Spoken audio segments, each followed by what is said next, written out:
काक कढ़ी वण बरिया बरिया रंग रतोल तो पुजाना सुप्री मुझे हीणे अचन होल कई जे कोल से सिगा पार्ज सुप्री।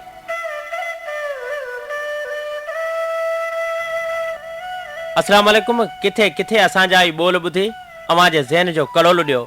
उन खबर खां बेखबर हुअण जे बावजूद हवाउनि जी चेल आधार जिते जिते आवाज़ जो घड़ो खणी असीं अवां जे पार पहुतासीं। अवां खिली खिकारियो ऐं असीं मुरकी पियासीं। उन्हनि मेड़ी महिरबान ॿुधंदड़नि जी ख़िदमत में प्रोग्राम आहे सिक ऐं सारूणियूं। फ्रीक्वेंसी मॉड्यूलेशन आहे 92 ऐं आउं आहियां जो मेज़बान बशीर उठ जो।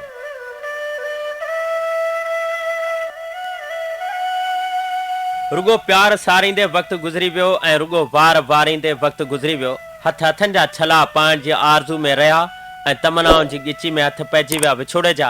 असीं ॾिसंदा ई रहिजी वियासीं ऐं तन जी तात कंहिं बारार सां गॾु अलाए त केॾांहुं हली वई। ज़ुल्फ़ी रातिनि में कयल वचन वक़्त जे वॻ कोट में क़ाबू थी विया ऐं ख़्वाबनि में लाबारा पइजी विया समाज जे ॾांटनि सां। रुगो असांजे प्यार जूं भरियूं ॿधियूं वयूं। रुगो असांजे रूह जा खेठ भेलाड़ कया विया। अखियूं ॾिसंदियूं रहियूं ऐं हू अखियुनि खां ओझल थींदा विया। उजागनि सां माइटियूं जुड़ियूं ऐं रुगो गीत लिखबा विया। असांजूं सभई ख़ुशियूं ज़माने जी विंगस पट राणियुनि जा पहिरे वई ऐं असीं प्यार जे पालकिन में पलियल महबूबनि पुॼाणा माण्हुनि जी नज़रनि में पुराणी अख़बार बणिजी वियासीं, लाचार बणिजी वियासीं ऐं हिकिड़ी मयार बणिजी वियासीं। दिलि में तूं अॼियल आहीं घर जे झंडे जियां, अॼु बि उडकी थो अंदर में बाबरे कंठे जियां। पर पंध मिड़ेई पंध हूंदा आहिनि दोस्तो। प्यार पुठियां पंध कंदड़ पाण उहे माण्हू आहियूं दोस्तो जिन जे सोचनि में समुंड जहिड़ी गहराई बाहे त लॾे वेंदड़ मुसाफ़िरनि जे पडनि ते रहिजी वियल टुटल चोड़ियुनि जे हिसनि जहिड़ियूं यादगिरियूं बि आहिनि। मञूं था त ॾींहं मिड़ेई ॾींहं हूंदा आहिनि, पर पाण खे इहो बि मञणो पवंदो त हर हिकु ॾींहुं हिकु जहिड़ो नाहे हूंदो। अॼोके ॾींहं में जिन अखियुनि दीदूं कयूं से सुभाणे कोन थींदियूं। अॼोके ॾींहं जे शाम जे रंगनि में डंड किनारे जेके पखी लही चुका उहे सुभाणे कोन लहंदा। अॼु कंहिंजी यादि में पंहिंजे अखियुनि सुरकनि जे आलाप सां चार लुड़क हारिया उहे सुभाणे कोन हारबा। अॼु जेके पखी उॾामी विया उहे सुभाणे कोन उॾामदा। अॼु जिन अखियुनि खे महबूब दीदूं नसीब थियूं उन्हनि खे मतां सुभाणे उहे दीदार न बि थियनि। अॼु राज़े जे हथनि जेका दीवार में सिर लॻाए छॾी उहा सुभाणे कोन लॻंदी। सुभाणे जो सिज पंहिंजी सूंहं सां सिंगारियल हूंदो। दीदूं ऐं दीदार सुभाणे बि थींदा। पखी सुभाणे बि उॾामदा। हवाऊं सुभाणे बि घुलंदियूं। गुल सुभाणे बि टिड़ंदा।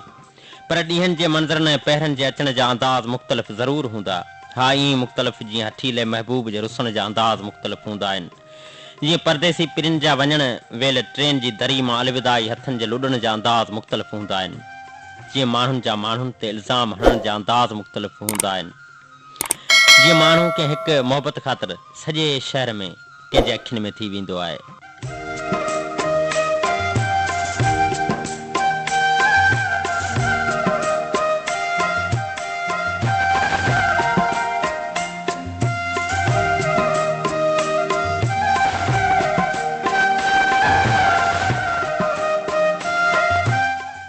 हा, अञा बि घणो मुख़्तलिफ़।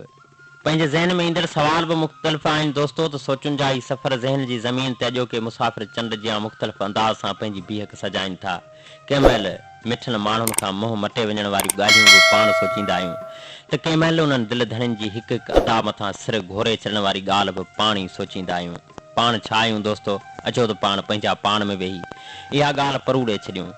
पाण मिटी जा माण्हू ज़रूरु आहियूं दोस्तो, पर पंहिंजा मन देराए ते उभरंदड़ चंड जहिड़ा उहे हसीन ऐं माठीना ऐं निमाणा आहिनि जिन खे पसण सां हज़ारे अखियूं सवें यादगिरियुनि में गुम थी वेंदियूं आहिनि। वक़्तु जंहिंजे पांध में पाण सभई हरीरुनि जीअं ॿधल आहियूं, उहो वक़्तु मुसाफ़िर पाण सभिनी खां अॼु तक़ाज़ा करे थो। भले सिज उभरी ऐं लही वञनि, भले रातियूं रमंदे वक़्त जा समूरा पल सदियुनि जी सेज ते सुहागण जियां सुम्ही पवनि, पर पाण कंहिं वाट ते का लाट जलाइण लाइ रातियूं जाॻूं था, इहो कूड़ न आहे। मिटी मुठ जो कसम आहे दोस्तो त मिटी मुठ मां ठहियल पाण उहे मिटी जा माण्हू आहियूं जेके मिटियूं माइटियूं बि मल्हाए ॼाणूं था त नीह नाता बि निभाए ॼाणूं था। मिटी मुठ में खणी मिठियुनि सां कयल वचन अॼु बि हिन मिटी खे इहा मयार ॾियनि था त मिटी जो आहियां मिटी में वेंदसि, कॾहिं मिटी थी उॾी बि वेंदसि। उहा मिटी जे अचे अङण ते ॾेई बुहारो उॾारे छॾिजां, मूंखे त जाना विसारे छॾिजां, मूंखे त जाना विसारे छॾिजां। भले खणी मिटी मयारूं ॾे बि न ॾे दोस्तो, पर मिठियुनि जूं मयारूं मारे विझंदियूं। ऐं जॾहिं बि मिटी ऐं मिठी जी मयार हवाउनि आधार चुनी जी उॾार बणी आहे त अखियुनि जी मल्हार लुड़कनि जे कतार सां गलनि जा ॻोठ आला कया आहिनि।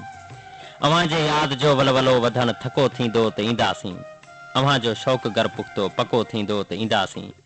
उमीद आहे अव्हां वटि हिल लाबारनि खां अॻु अचिबो, उमीद आहे अव्हां वटि हिल लाबारनि खां अॻु अचिबो। यकीन ॼाणो कणिक जो पन टको थींदो त ईंदासीं। आऊं उहो ई साॻियूं ॾेई शहर जो मीर मोहम्मद उठे जो। जफ़ा थी न मूंखां वफ़ा थी न तोखां, तॾहिं बि मुंहिंजी दिलि ख़फ़ा थी न तोखां। रखी आस आयस ॾेखारी आहे सूरत, मगर महिरबानी मिठा थी न तोखां। छॾे सारी दुनिया कयुमि प्यार तोसां, लेकिन रस्म मोहब्बत अदा थी न तोखां। अंदर जे शहर में अंधेरो ई आहे, मुंहिंजी दिलि जी रोशन दुनिया थी न तोखां।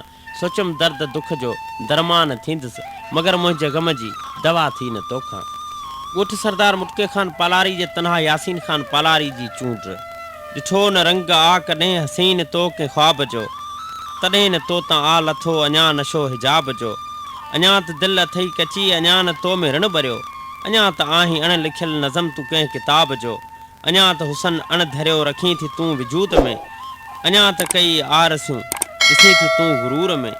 अञा मिटी ते मौसमूं लॻनि थियूं तोखे बेमुलियूं, अञा त पंहिंजी ज़ात जे रही थी तूं सुरूर में। अञा न तुंहिंजे जाग खे खुमार जे विछूं लंघियो, अञा न तुंहिंजी जाग खे खुमार जे विछूं लंघियो। ज़माने जे रवाज जा तॾहिं त तरफ़ थी खणी, अञा न तुंहिंजी माठ खे दर्द जे ककर बखियो। वफ़ा जूं तूं मुसाफ़िरियूं तॾहिं थी बेबका चवीं। ॻोठ ॾेणियूं लंजा थरपारकर जे अलाह वसायो लंजो ऐं लुकमान लंजो जी चूंड। जॾहिं बि का छेरुनि जी छिमछिम ॿुधूं था, अलाए छो ख़्यालनि में गुमसुम थियूं था। जॾहिं तुंहिंजे ज़ुल्फ़नि में निंढूं कयूंसीं, जॾहिं तुंहिंजे ज़ुल्फ़नि में निंढूं कयूंसीं, केॾो सुंदर सपननि में रिहाणियूं कयूंसीं। उन्हनि खे सारे अॼु रोई पऊं था, जॾहिं बि का छेरुनि जी छिमछिम ॿुधूं था।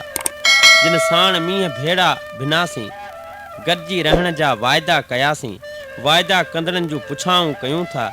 जॾहिं बि का छेरुनि जी छमछम ॿुधूं था। मोहब्बत जी तड़प इंसान खे मरण ताईं तड़पाईंदी आहे, ऐं मोहब्बत जो पखी सिर्फ़ु एतमाद ताईं ज़िंदह हूंदो आहे।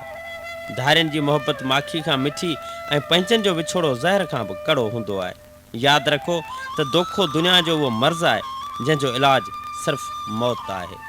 ही कौल असांखे चूंडियो माणिया हुआ राजा सिटूं बेअख्तियार चई ॾिनियूं हुयूं त वेह केॾां थो वञी, हीअ राति हाणे आ ठरी, पोइ वरनि या न वरनि ही वक़्त जा कांटा वरी। हू नदी जे पेट में ॾिस चंड जो लेटी पवनि, पाण बि घारे छॾियूं का घड़ी फ़ुर्सत भरी, पोइ वरनि या न वरनि ही वक़्त जा कांटा वरी।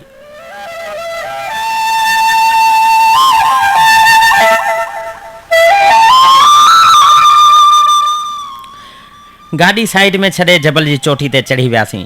ॾहरनि ऐं माथारियुनि जे वणकार, चंड जी हल्की हल्की चांडोकी, ठरियल राति में भर में बीठल हिकिड़ी ॿेर सां ॿकियल गुरड़ा वल मथां चांडोकी ईअं लही रही हुई जीअं जोभन ॾींहंनि में नवां नींहं अंदर जे आहते में लहंदा आहिनि।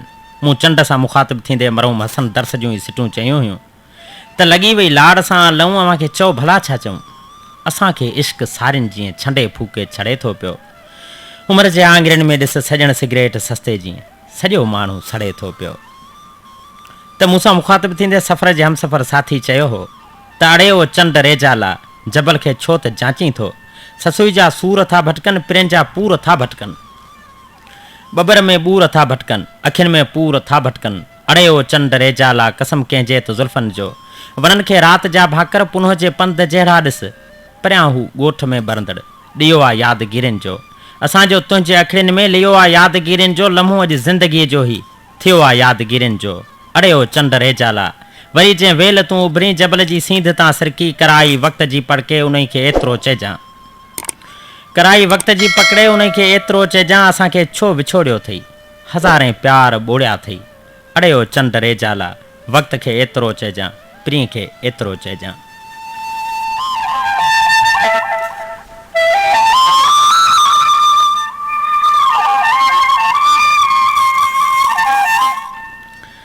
वक़्त ऐं वक़्त खे मयारूं नाहिनि ॾिबियूं।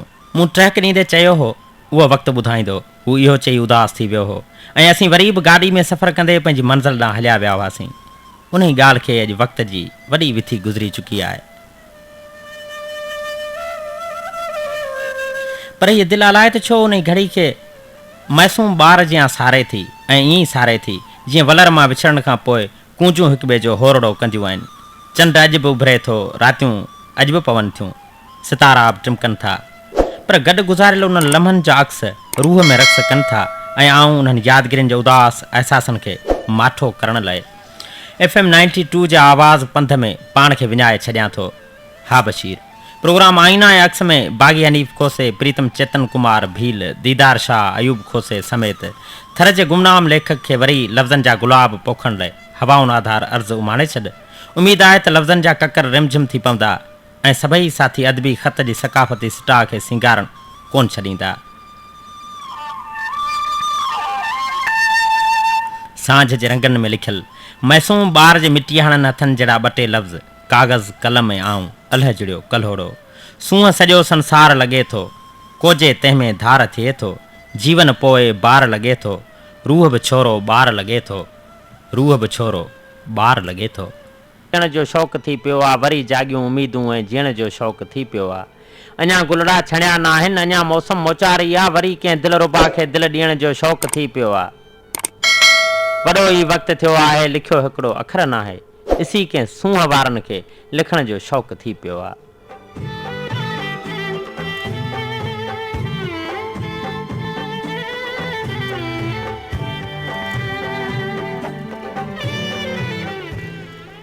प्रोग्राम आईना एक्स जेको आख़िरी कड़ी में शामिल थी चुको ऐं अॼोको प्रोग्राम आईना एक्स अव्हां ॿुधो पिया डेलो वारनि जे तावन सां।